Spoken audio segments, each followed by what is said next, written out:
4ാം ക്ലാസ്സിലെ പരിസര പഠനം ഇന്ന് നടന്ന എക്സാമിൻ്റെ ക്വസ്റ്റ്യൻ പേപ്പർ ആട്ടോ അത്. അപ്പോൾ ആദ്യമായിട്ട് എൻ്റെ ചാനൽ കാണുന്നവരാണെന്ന് വെച്ചാൽ ഒന്ന് സബ്സ്ക്രൈബ് ചെയ്ത് സപ്പോർട്ട് ചെയ്യണേ. അപ്പോൾ നമുക്ക് ഫസ്റ്റ് ക്വസ്റ്റ്യൻ നോക്കാം.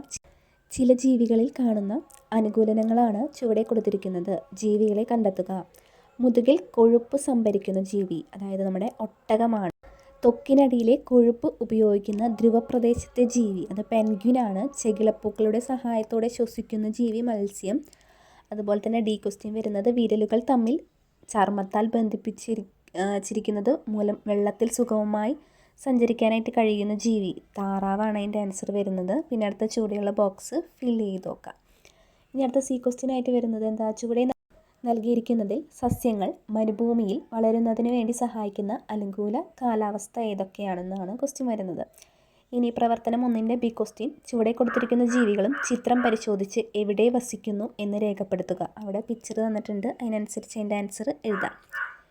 ഇനി ബി ക്വസ്റ്റ്യൻ, ആമ്പലിൻ്റെയും തവളയുടെയും ഓരോ സവിശേഷതകൾ എഴുതുക. സി ക്വസ്റ്റ്യൻ, ധ്രുവപ്രദേശങ്ങളിൽ വസിക്കുന്ന ജീവി ഏതാണ്? അപ്പോൾ ഓപ്ഷൻസ് തന്നിട്ടുണ്ട്, എ ഡോൾഫിൻ, പെൻഗ്വിൻ, ഒട്ടകം, അതുപോലെ തന്നെ ആമ.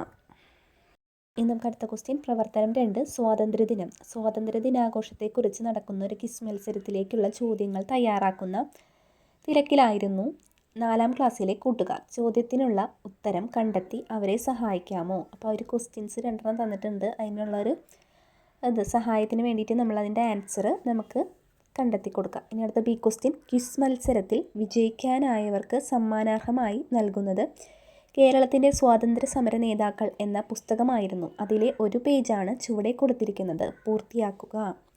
അപ്പോൾ ഇതിൻ്റെ പേരും അതുപോലെ തന്നെ ആരാണ് ആ സമരം നയിച്ചത്, അതുപോലെ തന്നെ അതിൻ്റെ സ്ഥലം, ഇതൊക്കെ ഫില്ല് ചെയ്യാം. ഇനി 4ാമത്തെ ക്വസ്റ്റ്യൻ, നമ്മുടെ സമരവഴികൾ, നമ്മുടെ ഗാന്ധിജിയുടെ പിക്ചർ കൊടുത്തിട്ടുണ്ട്. അപ്പോൾ മാതാപിതാക്കൾ, ജനനം, അതുപോലെ തന്നെ ആത്മകഥ, സമരരീതി, ഇത് നമ്മൾ ഫില്ല് ചെയ്യാം.